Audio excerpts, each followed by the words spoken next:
Hi everyone, Jan Fursden here. I wanted to do another craft along with you, and this particular video I wanted to make what I'm calling an Edith Holden pocket page. And here is, let's see, this was the original. Well, this is the first one I made. This is not my idea. I couldn't have come up with this. This is an amazing thing that Lorna from Tailor Made Journals did for me. She created this fabulous lapbook for me, and it was an Edith Holden lapbook on top of that, which it was like wow. And I love it. I take it out all the time, and I've had it for at least a year and a half now, and every time I take it out, it's like magic. It's like new. But one of the things that I noticed that she did was one of these pages in the lapbook, and I thought I can do that and use it as a regular journal. You can see it has acetate on it, and it's a pocket, and there's the reverse. This is the first one I did. I did it about a year ago, and then I made several, and then I've run out. This is the only one, so I thought, right, I need to make some more. And what's really neat about this pulls out, and you've got part of her writing in here. I like this part where you can see part of the her journal writing. And on this, on the reverse, is plain for you to journal. So that's what I would like to show you how I created this. And just a huge thanks to Lorna, because like I said, I could never have come up with something like this. It's just really neat.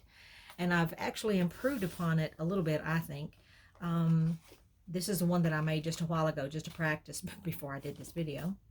And everything you can see is pretty much the same, except that instead of just one piece of cardstock, I used a page and just folded it over so that you actually have 3 pages to write on. And then it's basically a floating pocket. Or, I mean, you could glue this down. I would never glue it down because then you can't see that beautiful picture. But that's up to you. I mean, you can, do whatever you want. But this is something I'd like to show you how to do. So let's get started. I've done a little bit of pre-planning. I've already found 2 pages that I wanted to use.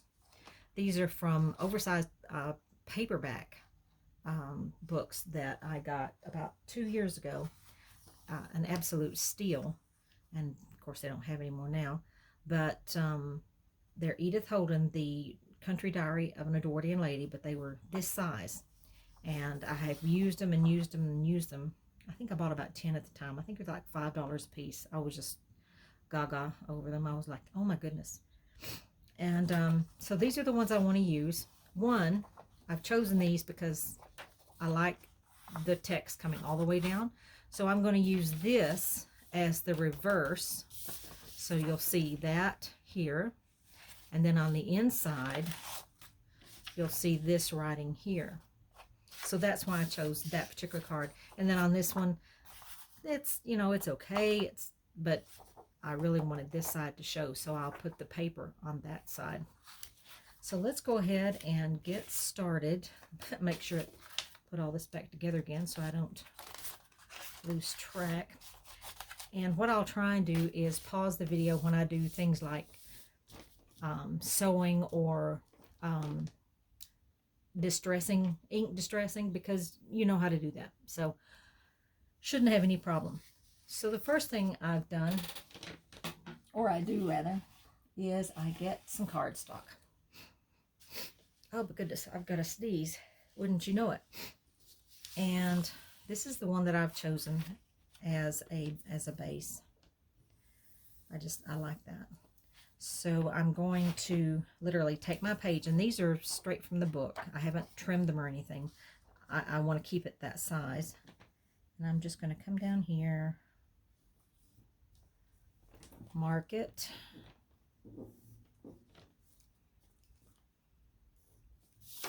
and go over here and cut it. You all know how to cut paper, so you don't really need to see me cut paper.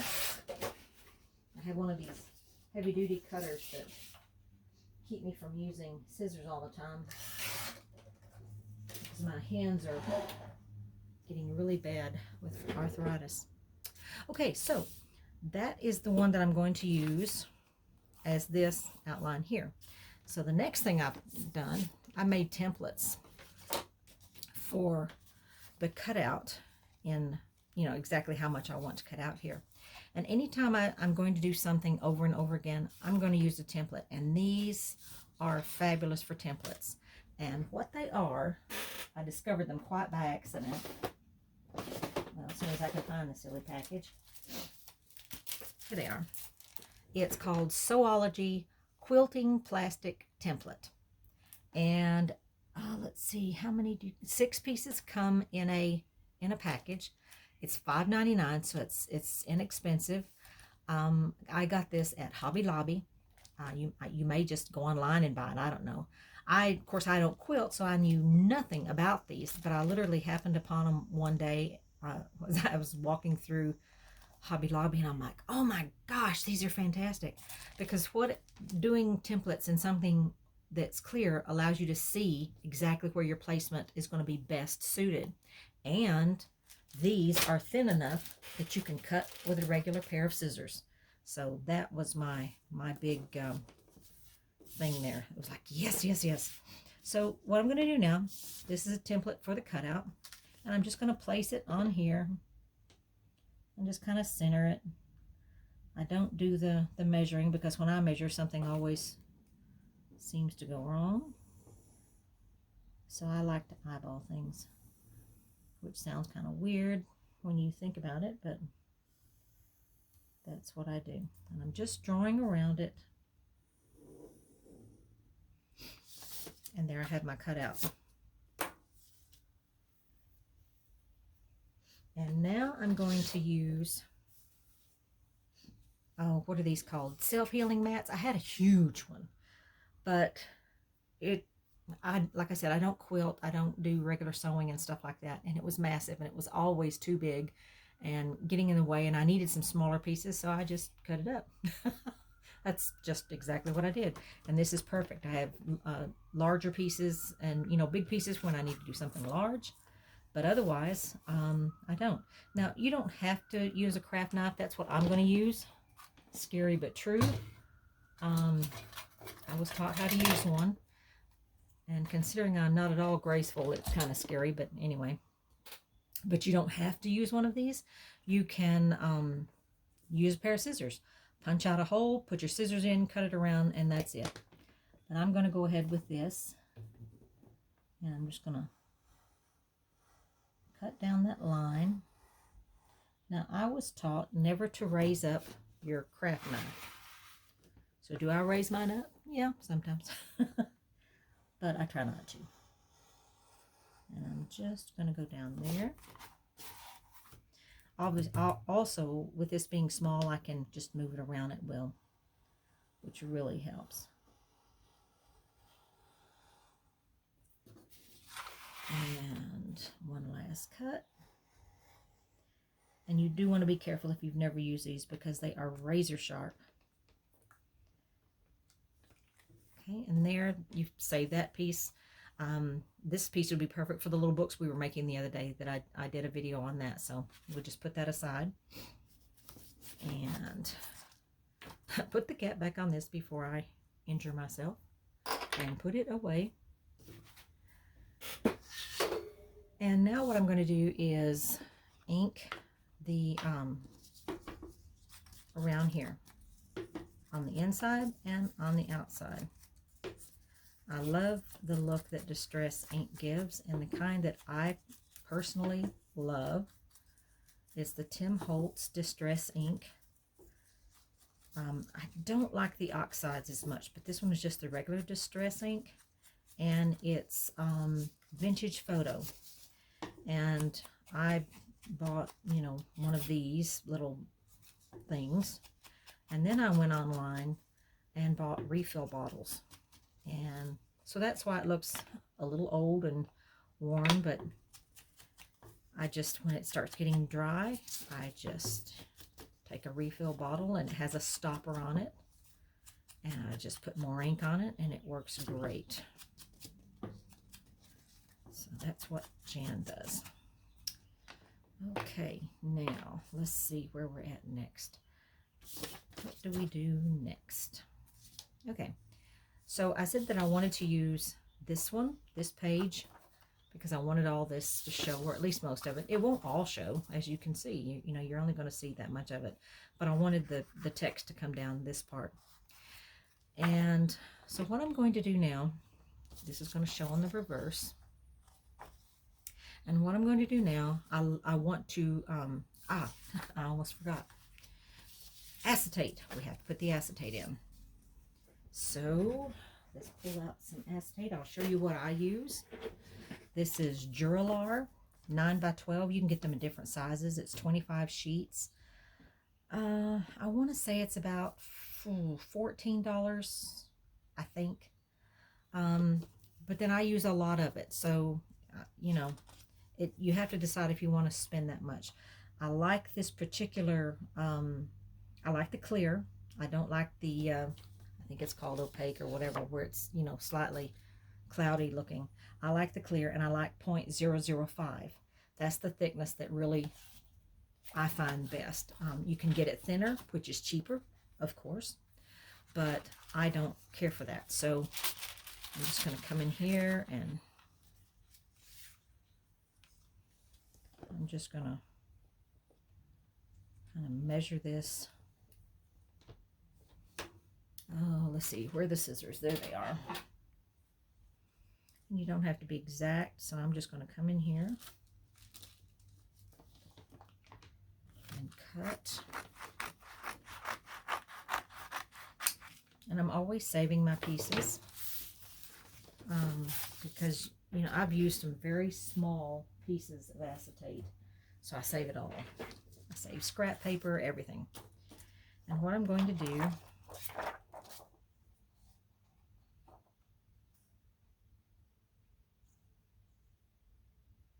and you don't have to bring it all the way to the edge.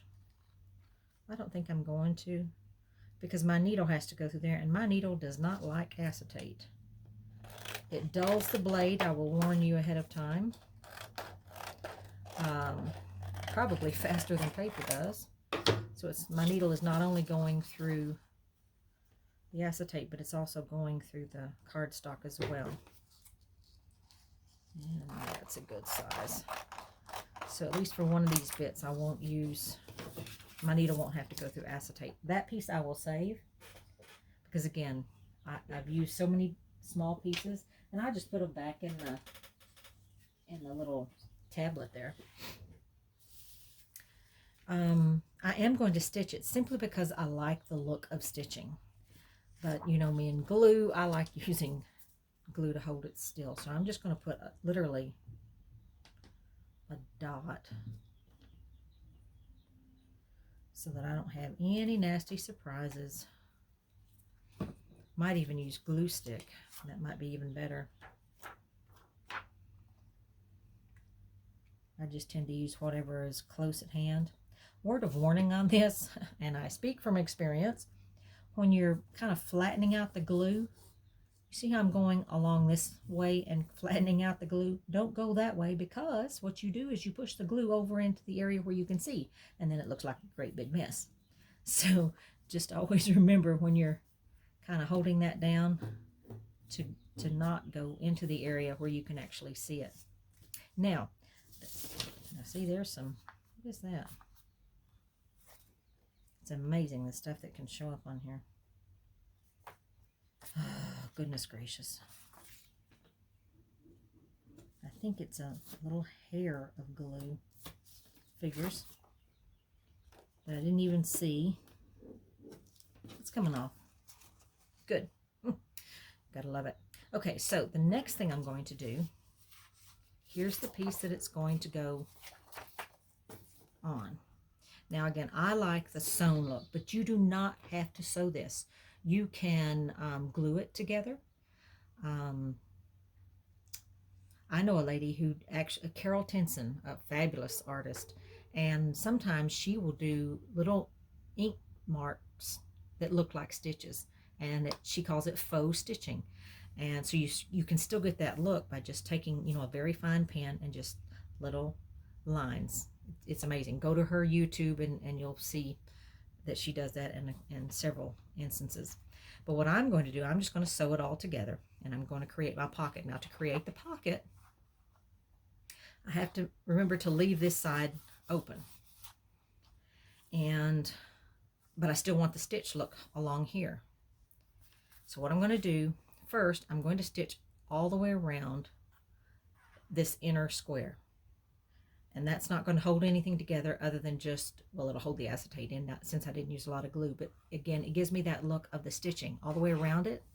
And then I'm going to come here and stitch along this line, just this side. The rest of it, I'll be stitching together with this piece. But this, because I'm going to leave that open, but I still want that stitch mark down here. So all the way around the inner X, and then down this side. And on this piece, I'm going to just sew right down this side here. Again, because that's going to be my opening.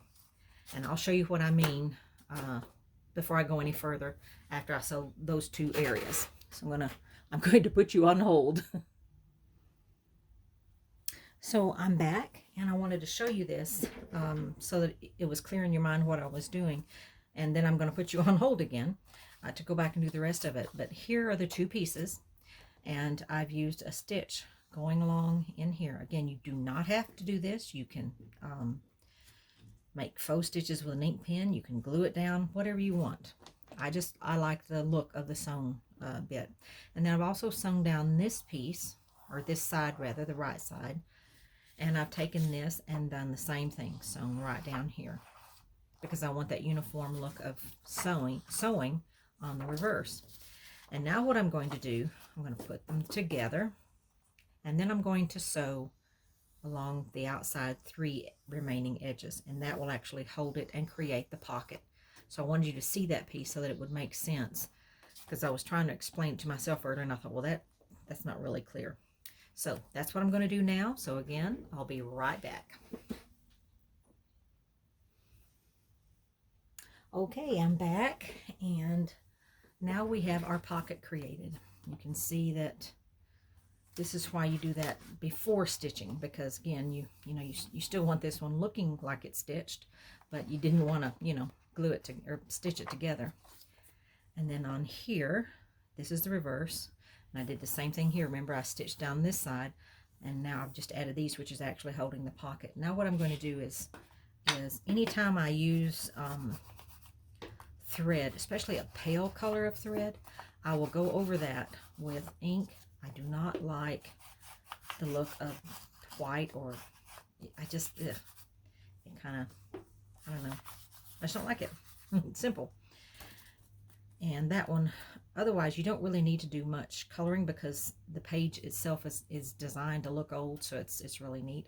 I've already done the distress ink around the other edges, so we can put that aside. And now what we are going to do is, yes, this is the reverse. This is the card that's going to go into it. So again, like I made a template for the cutout earlier, I have a template here for the size of the page I want. Now, it could be a little bit bigger. You can test it. But I want it about this size because I want plenty of room in case I want to add anything else into that pocket.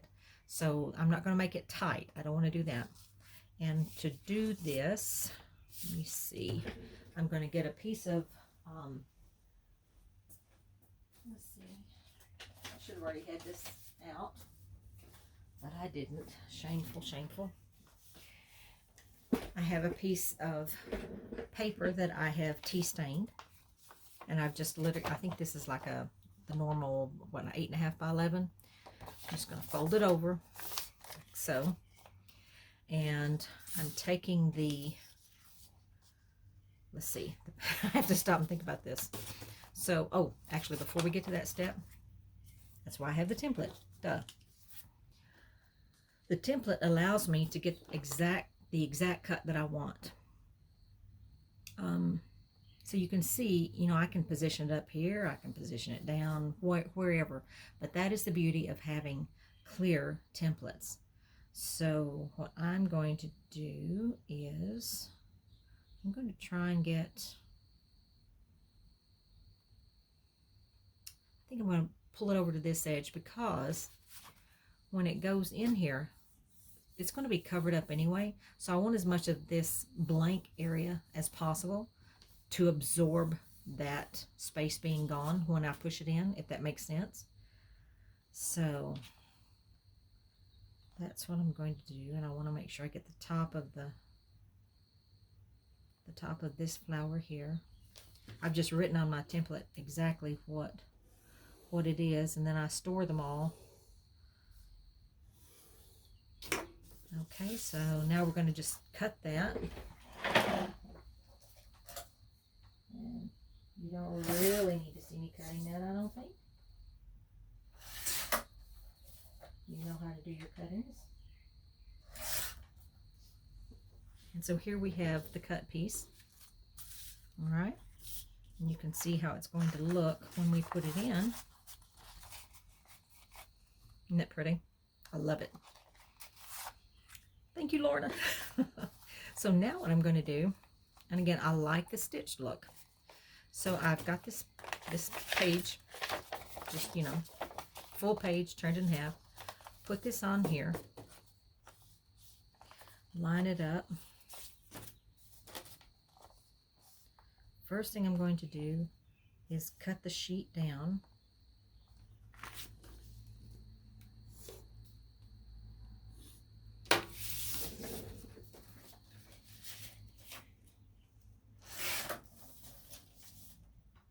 This cutter is also much faster than me using a pair of scissors, I can tell you that. And it's self-sharpening. I don't have to buy blades. Oh, I hated buying blades. I was always running to the store buying blades. So now what I'm going to do, again, liking that stitched look, you don't have to though, you can just glue it down. Literally glue it down right there. You could even, if you wanted to, stitch just that part and leave that up, but no, I don't want that. I want a little bit cleaner look. So what I'm going to do, and again, I'm going to put you on hold again, but it's, you know, I don't like it when you have to see me doing stuff that's just boring. I'm going to stitch right along here and up there, and that will stitch it down to here. But I'm also going to go ahead and stitch around here because, again, I like that stitched look. And then it will be a little fold over. So one last time I'm going to put you on hold. It's like, oh, if they put me on hold on the telephone one more time, I'm going to scream. But hang on just a second.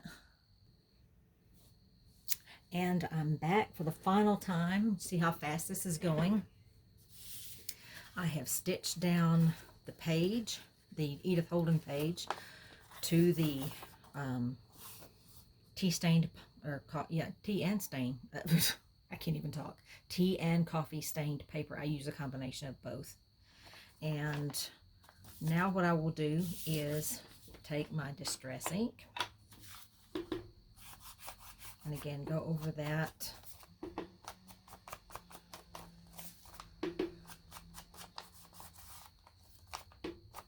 It doesn't line up perfectly, but it's okay.